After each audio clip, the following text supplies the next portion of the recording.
What's going on? Welcome back to another mailbag. Now, you guys killed it with your questions last week. I'm really looking forward to answering some of the questions that you guys had for me. But first, I dropped a 10 mid-level exception targets video. So if you didn't see that, if you haven't checked that out yet, go watch that video. Second, check the links in the description, especially the Patreon one, because I'm about to drop a reaction video where I react to Andre Miller's 52-point game. I'm going to start doing reaction videos for Patreon donors. So if you're interested in that, check the description below. Anyway, I wanted to jump into this comment before we move on to the rest of the questions. Now, PSVT says, liked your past videos. I feel like most of it now is just ranting and not even about the topic. You didn't even talk about basketball till halfway into the video. I get that you have to advertise your channel, but just too much. So I have a couple things I want to say in response to this. One, I do want to shorten up my intros for a lot of videos. I think I tend to plug too much or go on too long when I'm trying to plug things. I want to make it quicker and more concise like I did with a mid-level exception targets video, just a quick 10-second plug of the new live streaming channel, and then straight into the video. But with mailbags, I tend to have the longest intros because that's kind of when I catch up on things with you guys. That's when I update you on anything with the channel. So I had a 4-minute, 30-second intro at the start of last video, and as you can see here, PSVT didn't like it. What I don't understand about that is at the start of the video, I said the intro goes until 4 minutes, 30 seconds. So for anybody that didn't want to watch that long of an intro, I gave you a timestamp for you to skip ahead to until the questions started up. Also, as far as the basketball-related stuff, I mean, there's really nothing going on right now at all. But you guys killed it with the basketball questions in the past week, so let's jump into some of those. Anime Jake says, would you want Melo on the team if he accepted the vet minimum contract?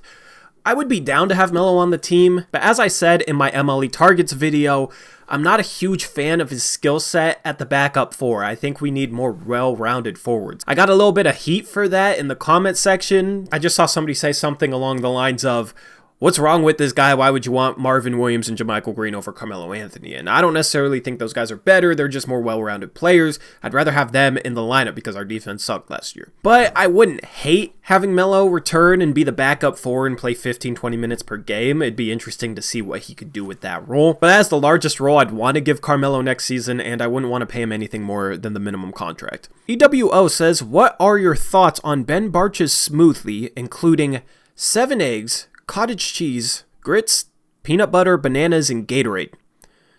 I don't know what the hell. I don't know what you're talking about, but that sounds absolutely disgusting. Does anybody know what this guy's talking about? Has anybody had something like this? How did it taste? Because that sounds... Anyway, moving on. The Huskarl says, a while back you were talking about having a meetup to play some basketball. Any chance that could happen soon? Edit. Posted this before I got to you talking about it in this vid. This happens all the time where I talk about something and then in the comment section of that video somebody's asking me about something that I talked about in the video, but I wanted to give a shout out because he edited it and realized.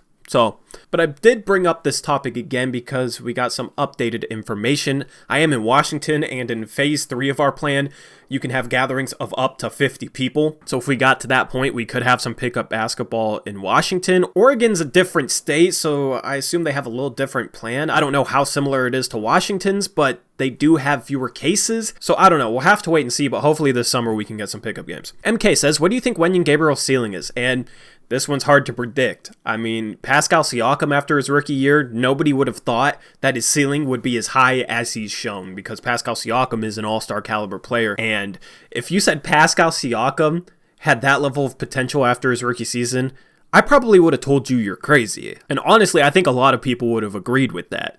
With Wenyen Gabriel, he was more unheralded of a prospect than Siakam was coming to the league. He's a little bit more raw, but I do like his defensive potential. He does seem like he's comfortable with the ball in his hands. His stroke doesn't look bad. So for me, I can hypothetically picture Wenyen Gabriel becoming a decent shooter and being able to attack the rim when he gets run off the three-point line. He looks pretty fluid for his height. He isn't a bad athlete. I wouldn't say he's great, but he's not bad. I mean, if those pieces come together, who knows what he could be? It's hard to put a ceiling on him. I don't necessarily expect him to become all that great necessarily, but he does have a little bit of upside. Brian Scalabrini says, Mailbag, thoughts on The Last Dance? Also, when you think of guys like Muggsy Bogues, Earl Boykins, Spud Webb, do you think they would have had the same success in today's game even with their height? And just in general, do you think high school players / college players that are 5'11 and shorter can still make it to the NBA and have pretty good success? I don't think it's necessarily any harder now. It might be a little bit easier because the game isn't as physical and there's a lot more spacing on the court. Due to the extra amount of spacing, due to the fact that more bigs can shoot, these little guys might be able to actually get to the rim and beat the help side defender rotating over. So with that considered, it might be a little bit easier for some of these smaller guys to make it to the league. It's kind of hard to project. But my thoughts on The Last Dance, I haven't watched any of it, to be honest. That might seem crazy to you guys, but I just haven't been in the mood to watch it. I don't know. I will say this, though, all the debates about LeBron and KD not being able to be the same players they are now back in the 80s, that is 1000% false. I honestly have not watched that much 80s basketball, but it gets hyped up as the golden era of basketball, in that players today wouldn't be able to handle the basketball of the late 80s.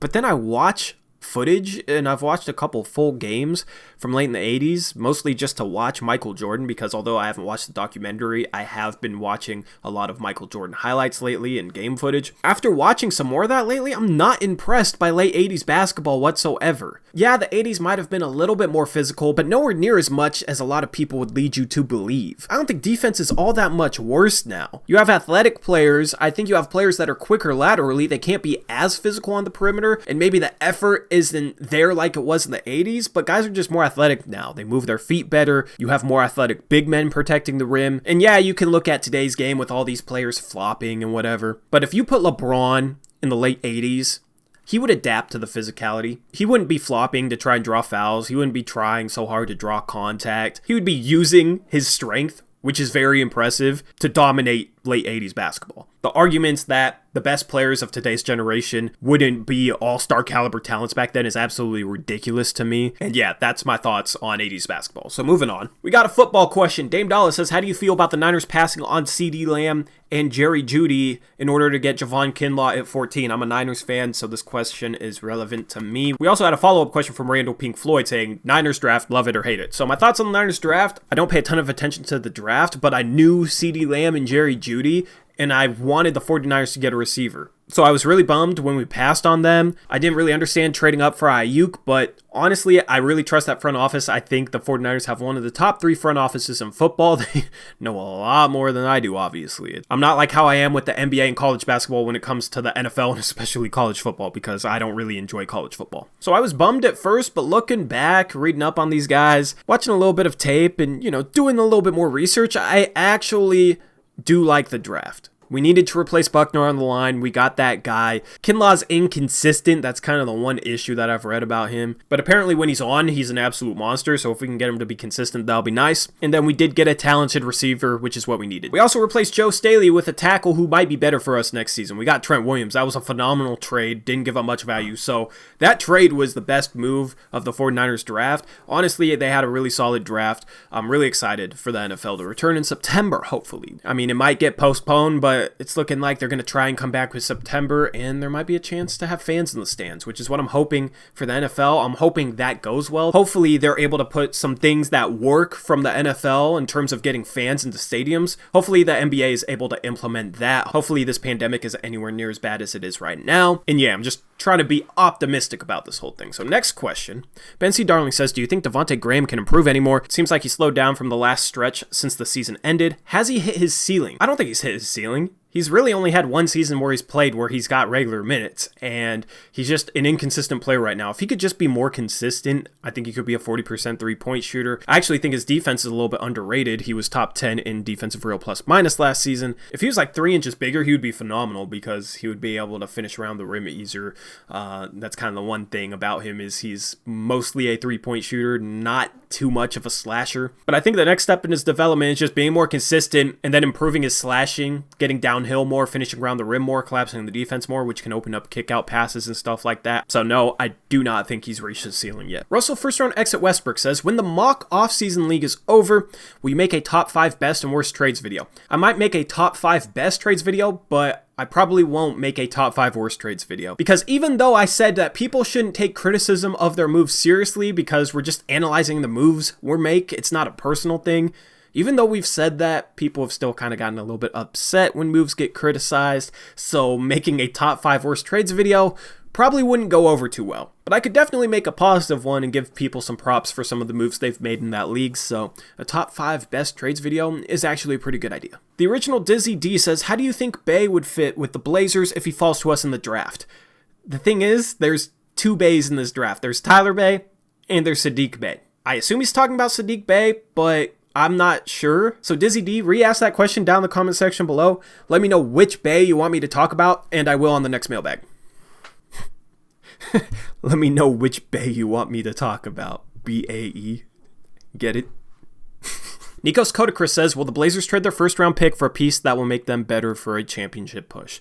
And I have no idea what the Blazers will do. It's kind of hard to predict whether they'll trade their pick or not. Recent history suggests they won't trade their pick, but one of my favorite trade ideas to start off this offseason would involve the Blazers trading their 14th overall pick, or maybe they're able to play into the playoffs if the season resumes. You know, who knows? Maybe they get in the lottery and they get a top 4 pick. Obviously, that wouldn't apply in this scenario, but if they remain around 14, 15, I like the idea of trading that pick to the Sacramento Kings for Nemanja Bjelica and a second round pick. Bjelica is a phenomenal shooter, could be our backup 4. He'd be a great fit with the players on our roster. He can pass a little bit. He's a smart player. He's not a great defender, but offensively, he's terrific. Honestly, I think he's pretty much in that tier of offensive-minded power forwards like Danilo Gallinari, Davis Bertans, Marcus Morris, those guys. He comes pretty cheap. He's only on a $7 million contract. That fits in our Kent Bazemore trade exception, which could bring us back about $7.2 million. So we wouldn't even have to give up any salary in order to match him. We could just take on his contract without giving anything up. The Kings have a logjam of bigs, so I could see them maybe moving on from him, maybe going a little bit younger, maybe trying to free up the power forward and center position in the rotation. But other than Nemanja Bjelica, I can't really think of a good target for the Blazers to trade their pick for, or one that they'd seriously consider. Maybe Kelly Oubre if he becomes available. Maybe the Suns want to slot Mikal Bridges into their starting small forward role, but that's the only other scenario that I can see. Toilet Clogger says, would you rather have a front court of Collins and Nurkic or Nurkic and Whiteside? Nurkic and Whiteside is a terrible idea. Neither one of those guys can play power forward. Neither one of those guys can really shoot threes. You don't want either of those guys guarding 4s on the perimeter. So, Collins and Nurkic. King J9000 says, I feel Whiteside should start. He just gives us a bigger body in the paint. You think he should start over Nurkic? There's no way. There's no way. Nurkic is just as good of a defensive player. I think the team will rebound better with Nurkic on the floor because he doesn't chase rebounds quite like Whiteside does. Nurkic actually boxes out once in a while. And to be honest, I think Hassan Whiteside might be allergic to boxing out. Dame has phenomenal chemistry with Nurkic, and Nurkic's playmaking from the center position is really nice to have in our starting lineup. So I would not start Whiteside over Nurkic. And as I said before, I would not start Whiteside with Nurkic because I'd rather have Collins than Nurkic. Crispy Bananas says, are you Snoop Doggy Dogg? I've literally been sitting here for an entire minute, speechless, because I have no idea what to say to this. And then the last comment/question comes from Stefano Pires. He says, you should timestamp your videos with the questions. And I really don't understand this comment because I have the questions right here on the screen. So you can go through the questions and see the questions on the screen. You just have to scrub the video. I mean, yeah, you can save 10 seconds in finding a question by just clicking on a timestamp, but that would take me a lot more time. I already put them on the screen for you guys for that reason, so that if you guys don't like a question, you guys can skip through it. You can find the next one pretty easily. So anyway, that wraps up this mailbag. Thank you all for watching. Check the description for the links that I plugged at the start of the video, and I'm out of here. This has been Tori. I'll catch you guys later. As always, peace out. Go Blazers.